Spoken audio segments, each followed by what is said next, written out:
All right, this is my final project, and I did it on Billy Madison. There's Billy Madison, and I'm going to introduce to you the three characters that I chose. I did Billy as having ADHD, so he'd be technically listed as OHI. Dan has a speech and language disorder. He stutters in this movie. And Ernie has a 504 plan for medical incontinence. So as you watch the video, you're going to look for those three things in those students. The volume is not working on there, so I'm going to play it from the computer and you just have to listen.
Okay.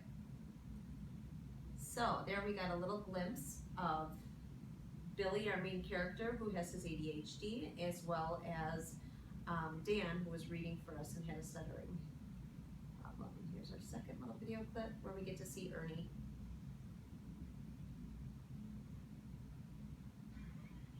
Well, I guess that's it. Okay, everybody, back on the bus. Hey, what's with Ernie? Be right back. Hey, Ernie. What's up? Nothing.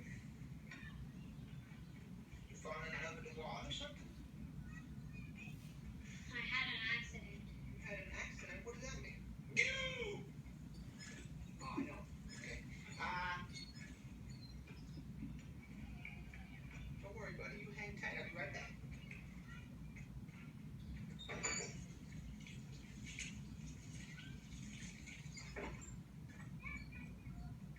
Hey, look, everybody. Billy peed his pants.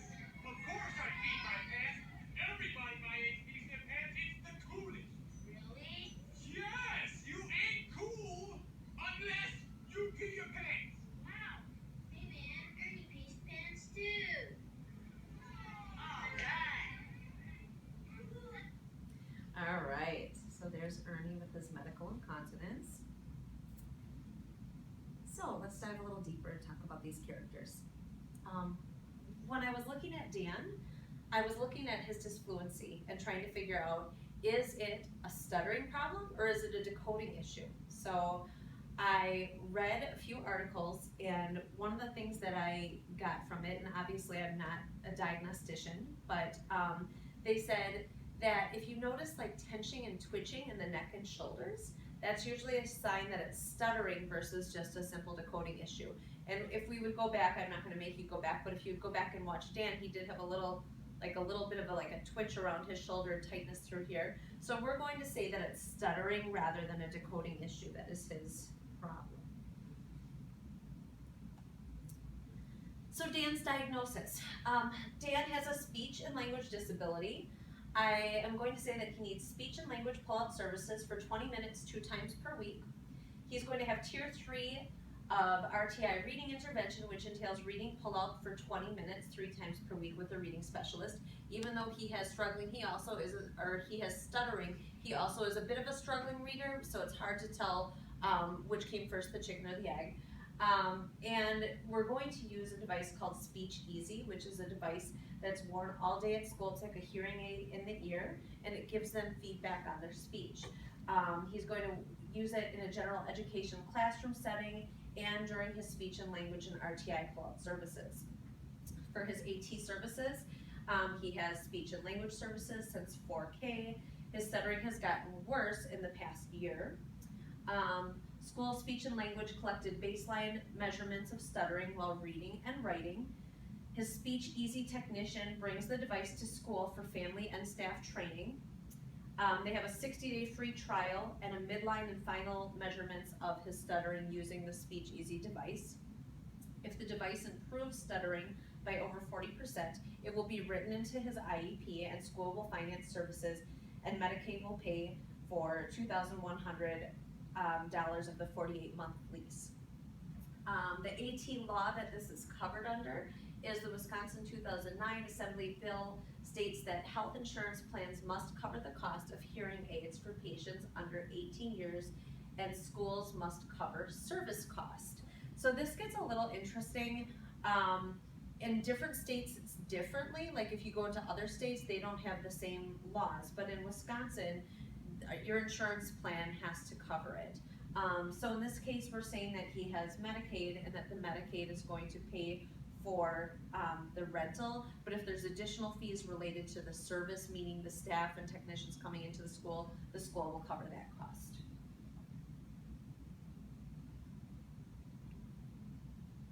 Billy, the lovable Billy, he has classic ADHD. He fails to give attention to detail. He has careless mistakes.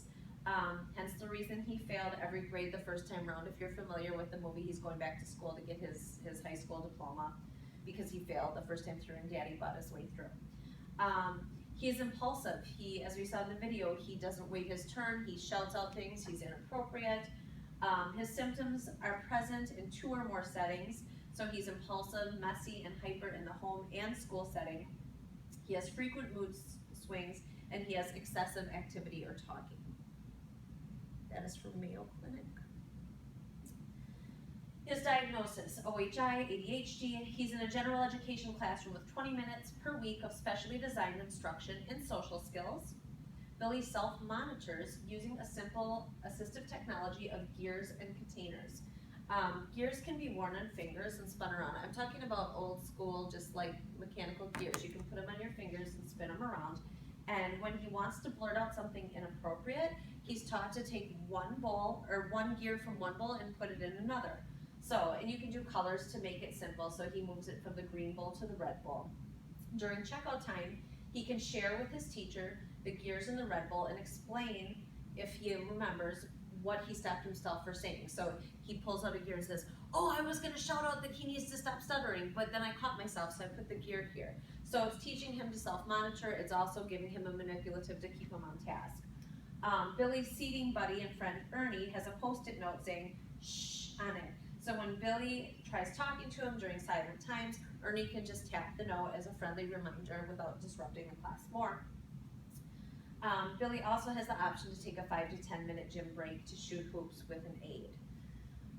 His services. Before implementing the gears and post-it system, SPED teacher collects baseline data regarding Billy's behaviors and outbursts. It's analyzed for 2 weeks of trying the new low technology AT devices. If it's helpful, then they'll continue and possibly have it written into the behavior plan. Every month or so, the teacher can change from gears to marbles or some sort of other manipulative so he's not getting bored with it. It kind of keeps it fresh and maintains engagement. If no improvement in behavior is seen, teacher will reevaluate, and the teacher submits receipts for manipulatives to the special education department. And his AT services are covered under the IDEA Act of 2004. Students qualify as having a disability under IDEA are required to have an IEP that is implemented and followed. Since Billy's ADHD affects his school performance and disrupts the classroom, he is entitled to SPED services, including specially designed social skills and a behavior plan. Ernie has a 504 plan. Ernie has a case of urinary incontinence, and he's seeing a doctor, and they can't quite figure out what's going on, but he doesn't always have the sensation like he has to go to the bathroom until after it happens. So while he's seeing a medical professional, his parents have talked to the school and they're trying to figure out a way to keep him on track, especially when there's changes in schedule. It's easier when there's no changes and they can say, okay, every day at reading, at the end of reading you go, but when they're on field trips or they have special assembly days, things get a little juggled. So Ernie's parents are cool, and they bought him a little watch that is just going to give him a little reminder. It's set for a little buzzing, like it doesn't make noise, but it vibrates, and so that reminds him to go to the bathroom. Then he's not embarrassed, he doesn't have to ask a teacher, he just points to it and he goes. And they know the system. So his diagnosis, I went over this already about when he has, so specifically he's going to go to the bathroom at 9:15, 11:15, and 1:15, and 3:15. And all the teachers and classroom aides have been trained that when he taps his watch, they know that's what that means. And the parents have purchased it. And this falls under Section 504 of the Rehabilitation Act that guarantees that students with chronic health problems and conditions that negatively impact their ability to participate in school are protected and supported through accommodations and services. And there's my reference page. That's it.